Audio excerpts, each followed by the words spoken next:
Hello, I'm Julia Munslow. I'm a senior platform editor at the Wall Street Journal, and we're going to talk about putting the news on TikTok, as Gary just said.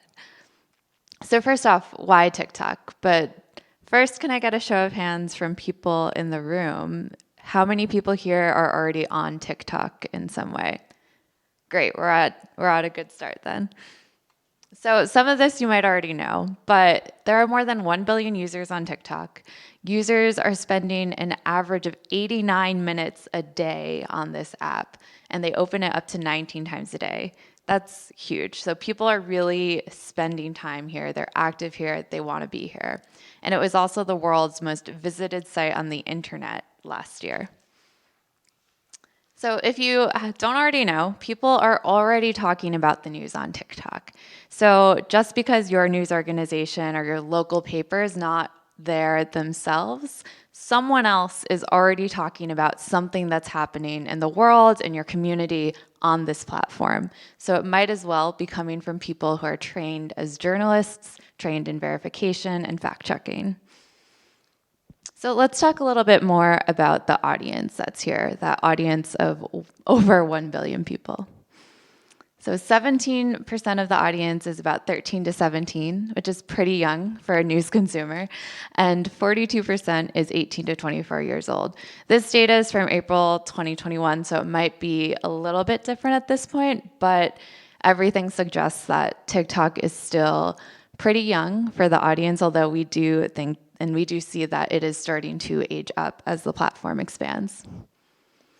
Now, this audience is also unduplicated on other platforms. So just because a news organization has a huge following on LinkedIn, on Twitter, that does not mean that you're reaching the people who are also on TikTok. So there's a big opportunity for news organizations to be reaching a totally new audience, to be introducing their brand, introducing their news to this new group of users.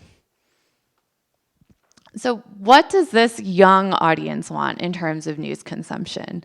This is data from Reuters' 2022 digital news report, and it suggests that users are more casual and they're a lot less loyal to specific news brands. They're also more skeptical of news organizations' agendas. News is seen as a little bit depressing, which if you think about the past few years, not too surprising, and they're just encountering such an overwhelming amount of information in their daily lives on social media, on the internet, that it's just seen as overwhelming. They're also really reliant on that social media. So here we see the proportion of 18 to 24s and what their main source of news is. And you can see here that there is a shift that is really starting to take off. And people are starting to rely a lot more on social media than on news organizations' apps or on their websites. So this is what they want. They're looking for diverse voices and perspectives, things that are not as upsetting or depressing, and moving more towards those visual social networks like TikTok. They're also drawn to information that is curated for them. So things that are personal, things that they themselves as the individual are interested in. And they have a broader definition of what exactly news is. So beyond just current affairs and politics, they're looking at things like entertainment news, celebrity news, cultural news, and education news. So we're going to look at some case studies. First up, Yahoo News. So I launched this account in early 2020, and these were our goals when we were just starting out with the account. We wanted to expand our social footprint for our 2020 election coverage, which quickly also turned into our 2020 coronavirus coverage. And we wanted to reach new audiences, in particular, those younger users, Gen Z, the people who probably didn't necessarily know what Yahoo was at all. And so we saw this as an opportunity to shift, to introduce the brand to them and also to shift the existing brand perception, because Yahoo is a pretty old digital organization, right? That's not a surprise. While still staying true to the heart of what we were already doing. So we tried to embrace this. If you look at the bio on our account, the first thing it says is, yes, we still exist. And part of that came from people in the comments saying like, oh my God, Yahoo, like, why are you here? I didn't even know that you still existed. And so we took advantage of that and tried to flip it and leaned into it instead of running away from it. And eventually we started getting some really great feedback. So that comment is one of many that we got, just thanking us for not locking people in an echo chamber. Again, this was from part of our coverage of the 2020 election when people had and still have very strong opinions about it. So we were excited to see things like this. So our strategy was that we trusted that young people cared about the news. We did not want to talk down to them. We didn't want to feel condescending. We believed that they cared about what was happening in the world, but maybe just needed a little bit more context, or maybe just needed a little bit more explanation as to what was going on. We also took advantage of the fact that we had young people on our staff. So we put people on camera who felt like they would be relatable to the audience there, people who understood the platform and were digital natives or social natives themselves. We also maximized audience engagement, and this was really fun in a lot of ways. We were able to be a little bit sassy in the comment section. One of my favorite comments was we had someone say, if Yahoo replies to this, I'll ask out my crush. And so we replied to it and said, like, good luck, we hope it goes well. And then they responded saying, oh, she said yes, which was a fun interaction. We also looked at it as an opportunity to fight misinformation. There were not a lot of news organizations on the platform at the time, and so we wanted to come in as a trusted source of news and help combat what was happening on the platform. So there are a lot of trends and a lot of misinformation that can spread really quickly on TikTok. Recently, there was a single video about the baking chicken and NyQuil. And that's an example of something that you could sort of come on really quickly. Maybe you stitch that video, you duet that video, and you say, don't do that, here's why, here's what the CDC said about it. We also valued diverse representation on our channel. So we wanted to show a range of people, of faces, of all races, ages, gender, identity, and really show that that was something that we were offering in our newsroom. We also were funny when we could be. So not all news is appropriate for humor, but when there were cases where we felt like we could be funny, we tried to embrace that. Again, looking to our bio. And finally, and I think this was one of the most important things for us, was that we embraced experimentation. So at the beginning, it took us about 6 months to see any real consistent success. And those first 6 months are really hard because a lot of people look at TikTok and they're like, oh, like I'm gonna go viral, right? Like I'm gonna be TikTok famous. And it doesn't happen in the first week, doesn't happen in the second week, doesn't happen in the third week, and then you start to lose momentum. So what we did was we experimented a lot, and in those first 6 months, as we experimented, we figured out what worked, and we stuck to those successes. We reused those storytelling formats, we reused the types of topics that we were talking about, and we kept replicating that. So did it work? I'm really proud to say that we reached 1 million followers in under 1 year, which felt like a huge success to us. We really leaned into our politics coverage, which especially around the January 6th insurrection was a huge opportunity for growth for us. By that time, we had figured out what had worked on the platform. We had some experience with breaking news after the week that everyone was waiting for the election results and the DNC and the RNC, and we used what we learned during those weeks to post about 35 to 40 videos in a 24-hour period that led to growth, and we saw 250,000 followers come into our account in a 48-hour period following that. So this is really, I think, the formula to what was success for this account. So we focused on our strengths. We didn't do anything that was reinventing the brand. We didn't create a whole new team. We knew that we were good at breaking news, live coverage, and explanatory content, and we leaned into that, really just adapting what we were already doing for a platform like TikTok. It was also a huge team effort. Even when you see maybe just one person on these videos, there is a whole team of people behind that who are helping make it happen, right? You have script writers, you have editors, you're maybe liaising with the photo department or video team, getting assets from them and making sure that all of it goes into that 15 to 30-second TikTok. We also really had to work to evangelize the newsroom. So at the beginning, a lot of people raised their hands as to saying, yes, I'm on TikTok already. If I had asked that question in our newsroom back in 2020, I think maybe 2 people would have raised their hands because it was a really new platform.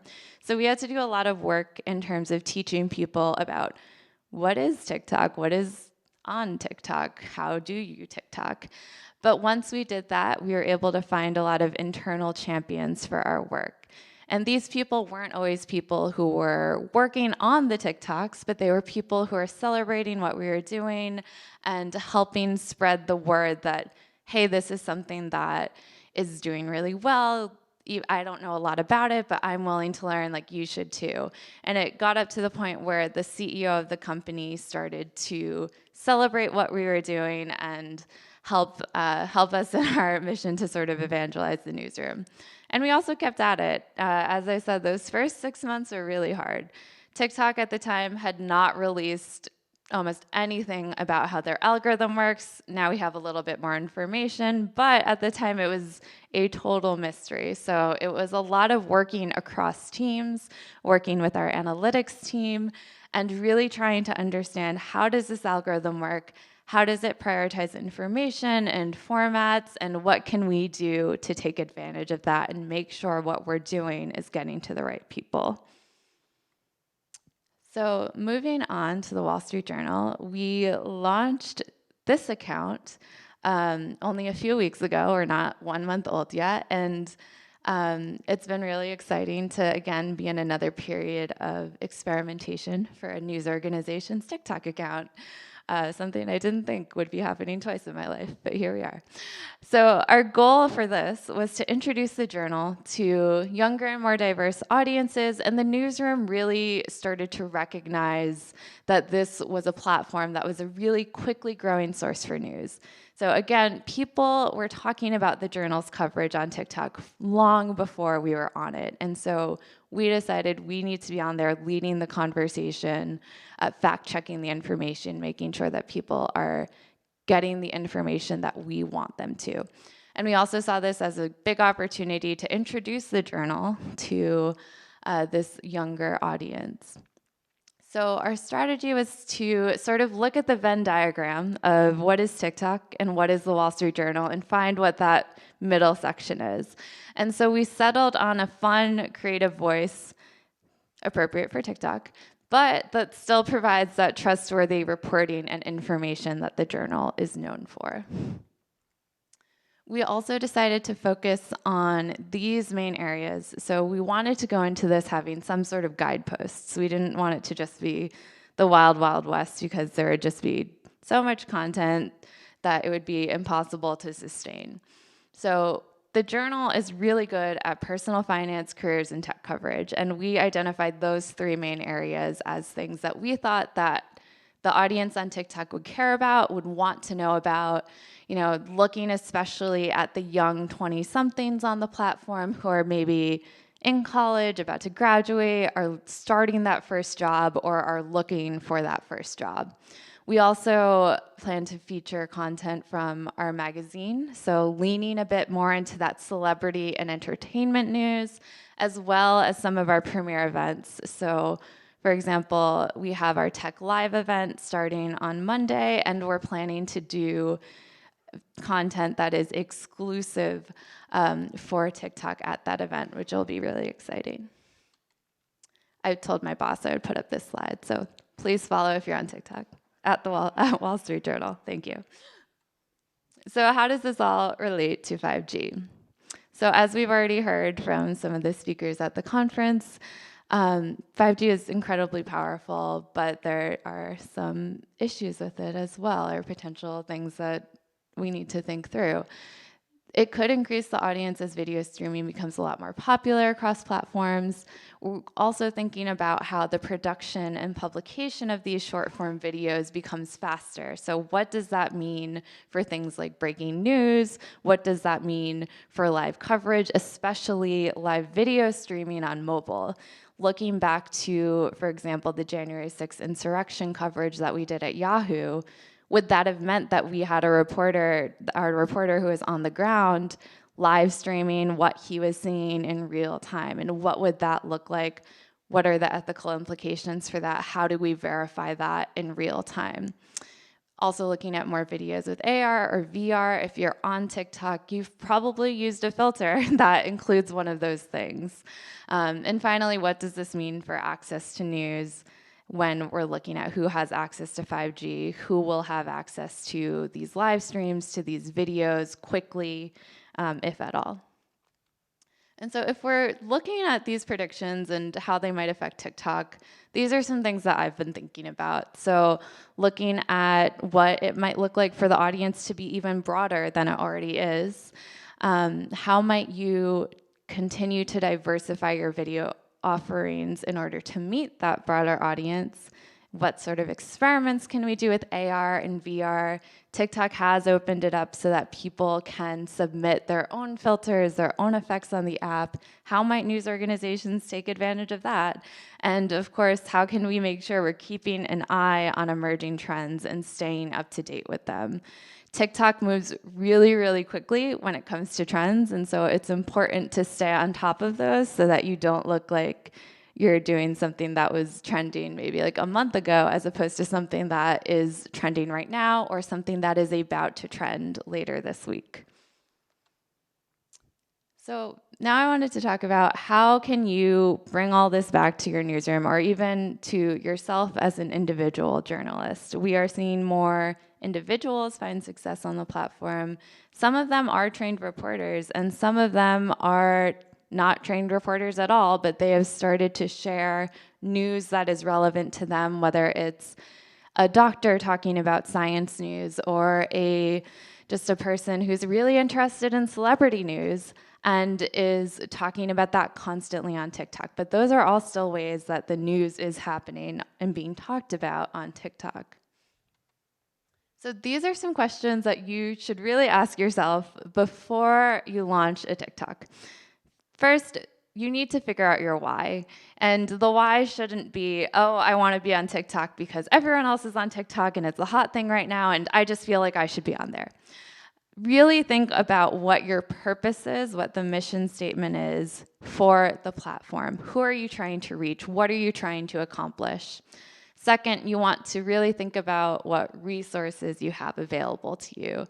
This will look different newsroom to newsroom, as well as if you're an individual person trying to do it versus being a team trying to do it, right? So what kind of money do you have? What kind of equipment? What kind of staff do you have at your disposal? And what kind of posting cadence can you actually sustain long term?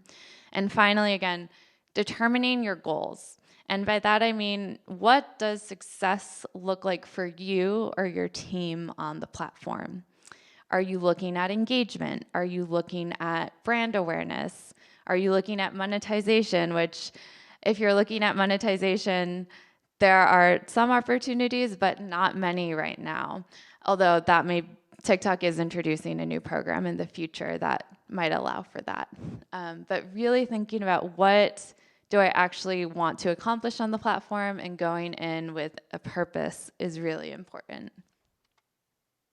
So in terms of video production, there's not much that you actually need, right? TikTok is known for low production, for authenticity, for rewarding people who are coming across as someone who is themselves, has a bit of personality. That is also something that is not necessarily what people encourage in journalism. So I think that's been an interesting sphere for us to navigate as well. How much personality can you show as a journalist disseminating news on this platform?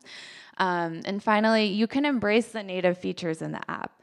At this point, the editing suite on TikTok is relatively advanced from when it started, and you don't really need any expensive software like Premiere or Final Cut Pro. You can do a lot of editing in the app or in other video editing apps like CapCut. Another thing that's important to keep in mind, and this will help in terms of growing audience and sustaining what you're doing, and that is cross-promotion. So how do you work smarter, not harder, when you're doing this? A 15-second TikTok will take a viewer 15 seconds to watch, maybe 30 if they decide to rewatch it. But that 15-second TikTok might have been 2-3 hours of production, depending on what went into it, which is time.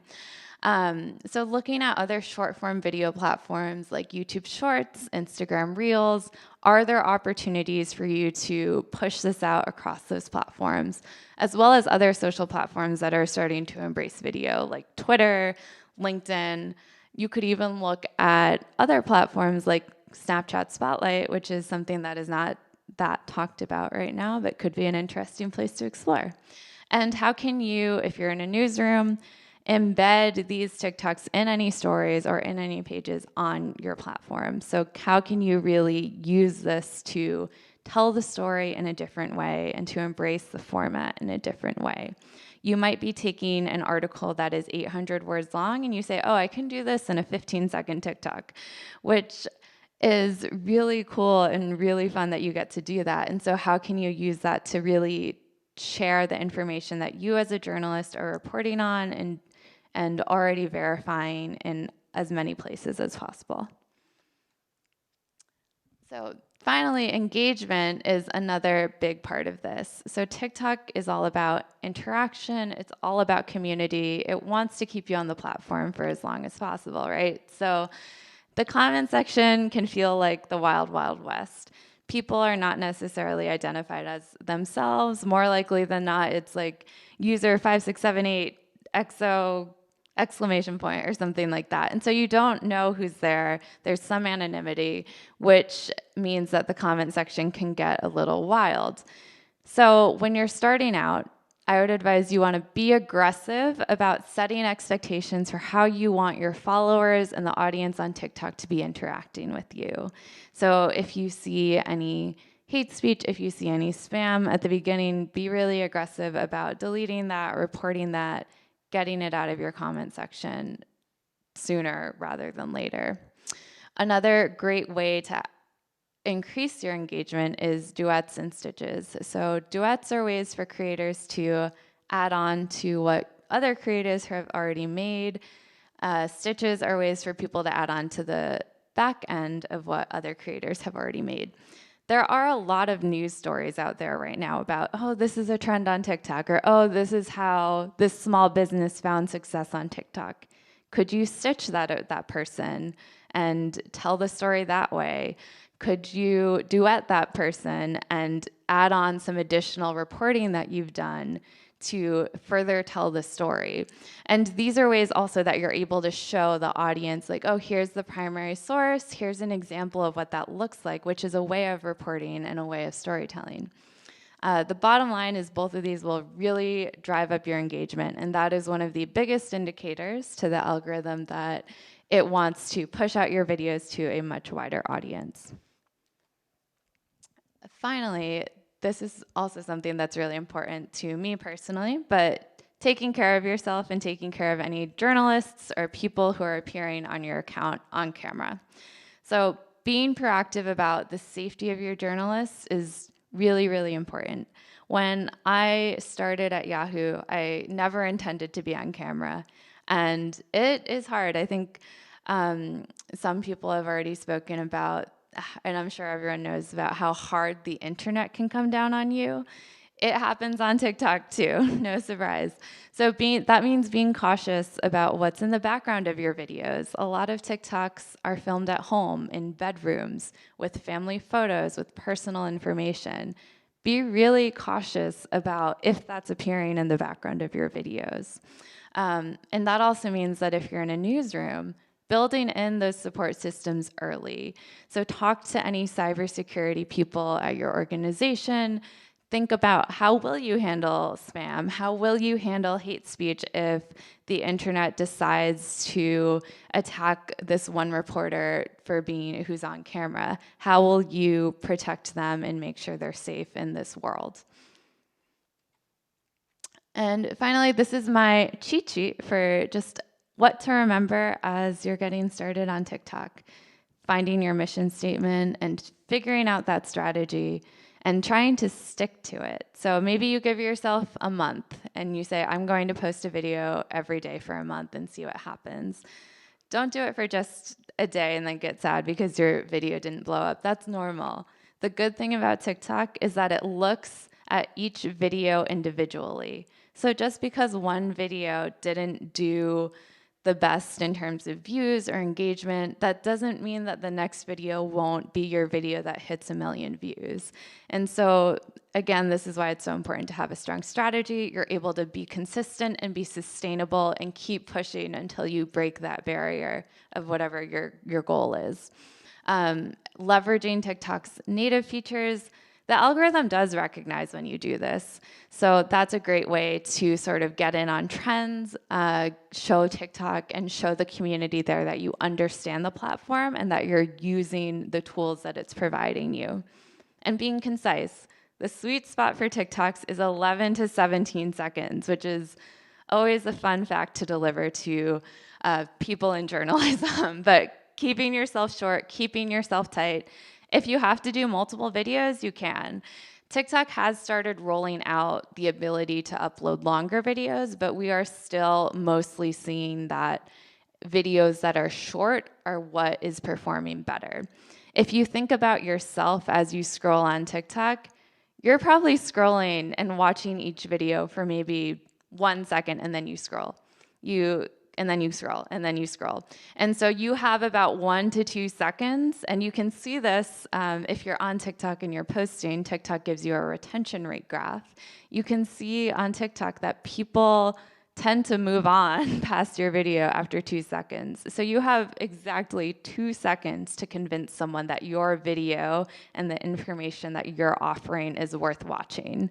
So that means that you're sort of reworking inverted pyramid, right? Like you have to sort of throw out what you've been learning in journalism school and say like, okay, I'm going to give away all of the information in the first 2 seconds, or I'm going to give away the ending, or, you know, the lead is great, but I think this part of information further down in the story would actually be more interesting for the TikTok audience. So I'm going to go in that way and then get to the lead and explain to them why it's important. So again, being creative with that storytelling format, that structure. And next, being accessible. So TikTok has rolled out closed captioning. It's automated, it's easy. When you're on TikTok, people are not always doing that with the sound on. Sometimes they're in bed late at night trying to hide the fact that they're awake from their parents and they're scrolling really quietly on their phone. Closed captions means that that person is going to watch your video. If that video doesn't have closed captions and they're like, oh, well, I can't have my sound up right now, more likely to scroll past.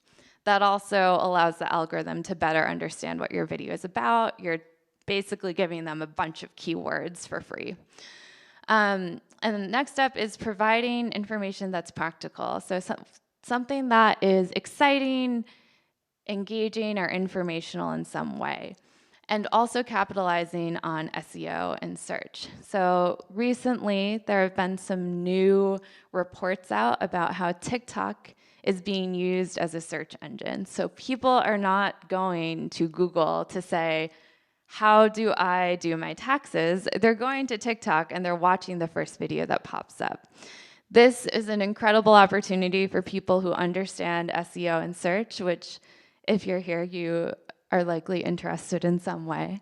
And so how can you optimize your videos for SEO, for search, as TikTok starts to roll out more features that allow people to do that? So, for example, in the comment sections of some TikToks now, keywords will pop up with a little like search icon next to it, and you can click on them, and it opens up a TikTok search for example, for like how to get rich, and that will open up the search bar and pop up a bunch of videos about how you might do that on TikTok.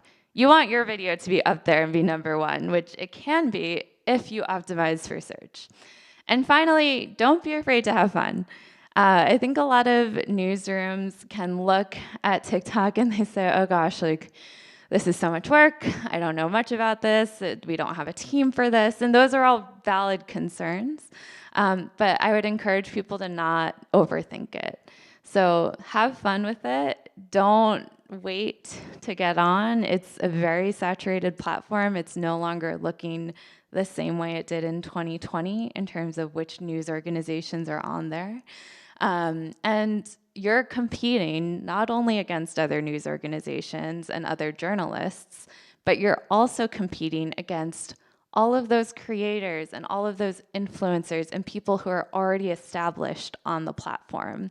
So that means you have to convince these people, I'm new, but my content is still worth watching. It's still fun. I'm still going to offer you something that is of value to your life. And if that is you, I would just say good luck and have fun. And now I'm happy to take any questions. Oh. So at the beginning of your presentation, you said that TikTok is unduplicated. So how does that apply or relate to Instagram's new interface with Reels, like you talked about, and then so that Instagram's platform is moving away from photo to more video content? And how do you try and mimic TikTok's success on that platform? Yeah, that's a great question. So first, I'd say the data that I showed at the beginning is a little bit old, so I am hesitant to tell you the wrong information. But if you're looking at like Instagram Reels versus TikTok, right, they are both short form video platforms. But the audience on TikTok and the way that people film TikToks is very different than the way people are doing Reels. Now, sometimes people are able to cross-post, right? And so you'll see TikToks that have gone viral like 2 weeks ago, you'll see them pop up on Reels today. But the audience on TikTok is very unique, and they're a little bit more willing to be weird and funny and less, for lack of a better word, less Instagrammy, right? It's a little bit less photoshopped. It's a little bit less perfect looking. On Instagram, it tends to be really more high production value, things that are more highly produced, things that take a little bit more time, take a little bit more editing. And you can see that in the lighting, you can see that in the way it's edited. The Instagram editing suite is also different than the TikTok editing suite. So usually when users are on Instagram Reels scrolling, they see a TikTok, it's pretty easy if you're a TikTok user to identify that, oh, hey, this content came from TikTok. This is watermarked with a TikTok. The TikTok logo, it has the TikTok text and font there. It's pretty easy to track that. TikTok feels like it moves a lot faster than Instagram Reels as well, but there's certainly some crossover between the two platforms. Like there is definitely a Venn diagram of content that can fit on both, but I ultimately would encourage you to, if you're trying to be on TikTok, produce content that is optimized for TikTok, right? Like don't try too hard to make it work across all platforms, because when you're optimizing for TikTok, that's when you'll have the most success on the platform. Authenticity is really, really valued there. And so you want to come across as authentic to TikTok and to that experience.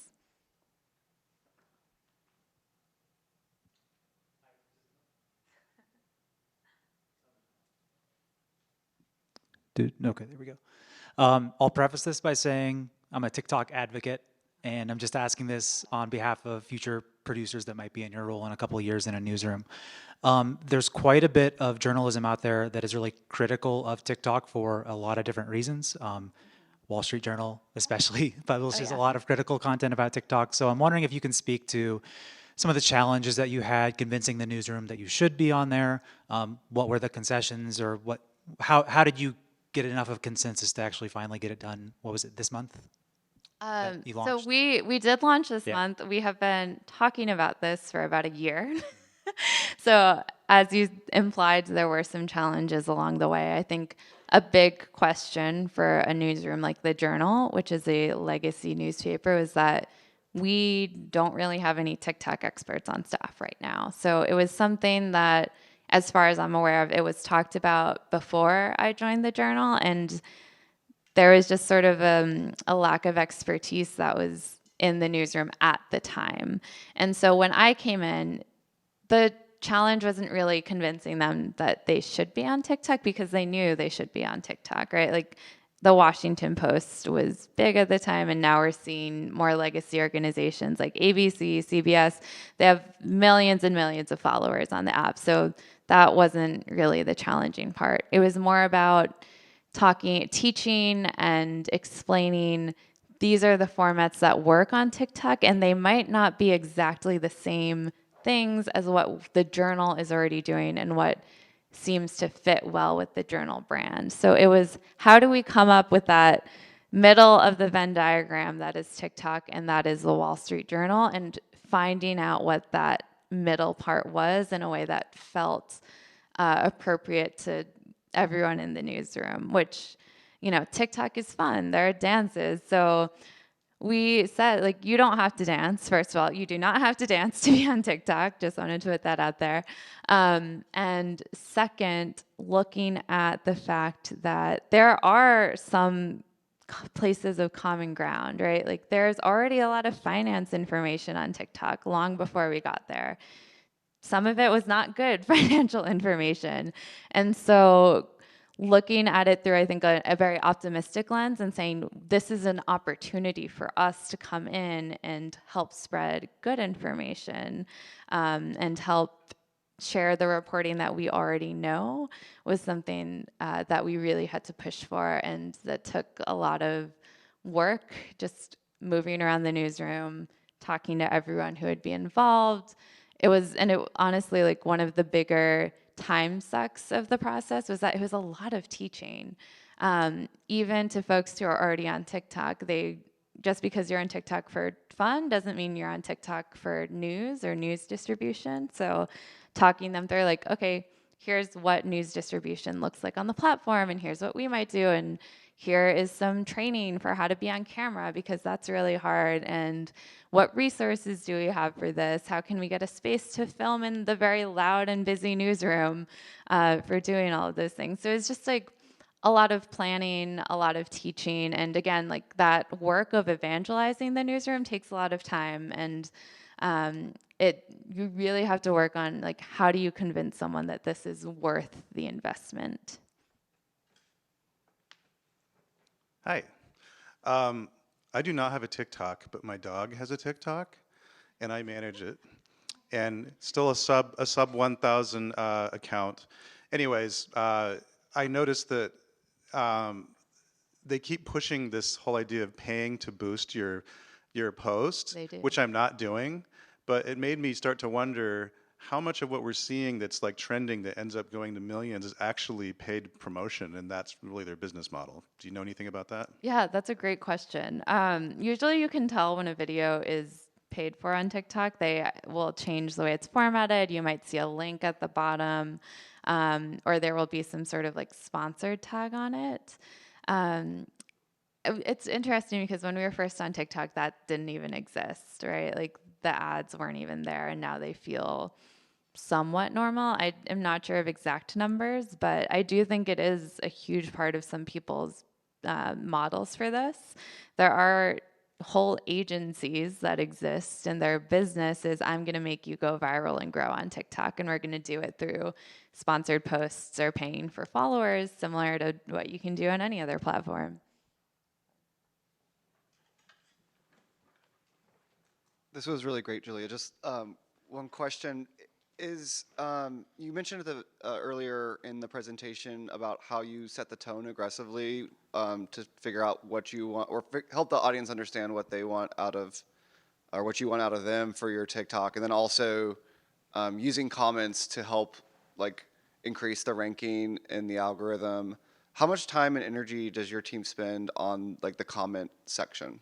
That is a great question. So the comment section on TikTok is really, really important, maybe more so than it is on other social platforms. And for us at the Journal, you can look at our other social accounts. We don't really do that on other social platforms. So going back to your question, that was also a challenge, right? Explaining the importance of engagement, explaining the importance of the comment section, and even convincing people that, hey, we should be in there and be moderating it in some way. So right now, because it's a fairly young account, we are not seeing thousands and thousands of comments yet. That said, what we did proactively was we put in place comment filters that allow us to filter out profanity, hate speech, similar to what you might do on site on like WSJ.com or any other news site. And so that does help us to some extent. We also worked to set up regular meetings with our audience voices team, which handles the comment moderation on our site. So we looked at the comment guidelines on WSJ.com and we said, okay, how can we translate this to TikTok? And we are working with this team whose expertise is comment moderation, figuring out how to get people to stay on topic, and also looking at in some of our articles, you would see that there are questions that are set up as prompts for our comment section on WSJ.com. So we are looking at how do we adapt to these questions for TikTok and use those to kickstart conversations in our comment section that are more purposeful and intentional instead of just letting people say whatever they want. And is that always successful? No, but we've seen that when we do ask the question, people tend to want to answer it. People like answering questions in their brain. And so it also allows people who may not have commented previously to say like, oh, like I can answer that question. Like I have seen this tech feature in action, or like, I want this new iPhone, or I don't want this new iPhone, and here's why. In terms of the time, right now we're looking at morning and evening and just throughout the day as well as we can. And that's possible because we're still a young account. I think as we scale and the comment section gets larger and more active, then we'll have to reassess and probably come up with some different scheduling around that.